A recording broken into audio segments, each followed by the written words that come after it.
Speaking of Charles being progressive, this next story I absolutely love. It totally made me giggle. Apparently he's dropped the royal patronage for pigeon racing. Have the activists got their way again? I don't know. I would hate to think. I mean, look, you know, I'm not a big fan of the pigeon racing, and I'm not quite sure. I think you'd call it a niche market, right? I think you'd call it a niche market. Whether, I mean, I don't know how much animal welfare issues arise from pigeon racing, to be honest. Perhaps it's a dire issue. You'd think that he could have punted it down the line to a more junior role now that he's the king. Anyone's guess, Caroline, anyone's guess as to whether this was politics, diary, or just disinterest. Angela, do you have a view on that one? Look, I think that it's, you know, there's a lot of animal cruelty people around it, and they will have made a case against it. Charles does not want to step. It's not. It doesn't align with his sustainability about conservation.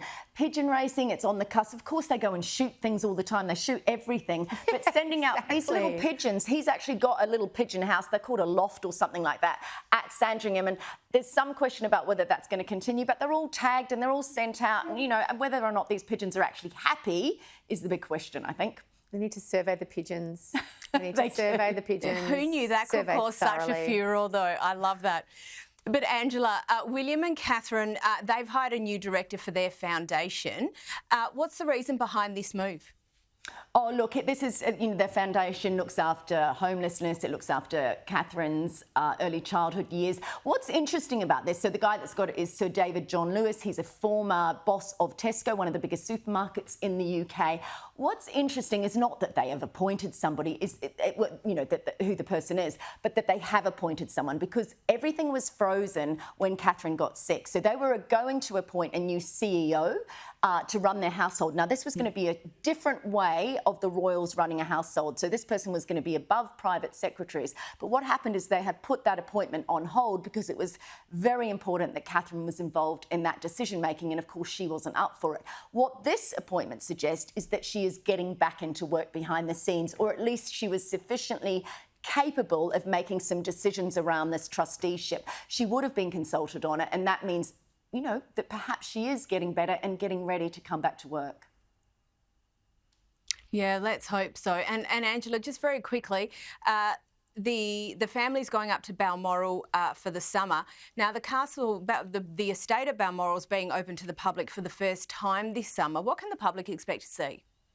Oh, I so want a ticket. £100, so about $200. You get to see 7 rooms. You have to put on little dusk slippers over your shoes. You can't take your phone in, no pictures. You get to see the family dining room. You get to see all those stag heads, as I was mentioning, on the wall. They shoot things.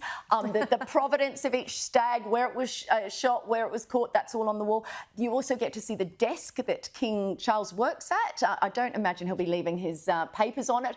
It looks over the sunken garden. You also get to look around the gardens. There's a new thistle maze. I don't know why you would make a maze with thistle plants, but apparently he has. But even better, you can pay 50 extra pounds, $100 thereabouts, and you can get afternoon tea served on china that Queen Victoria brought to Balmoral, which of course was the castle that she gifted to her beloved husband Albert. So honestly, for royal tragics like me, I'd love to see it. Yeah, absolutely. And I'm not sure about the stags and the sustainability thing, but anyway, we'll just leave that to one side. And lastly, Gemma, I've only got about 30 seconds left, but William is planning to appear in an ITV documentary about homelessness. How do you think he strikes the right balance on that issue?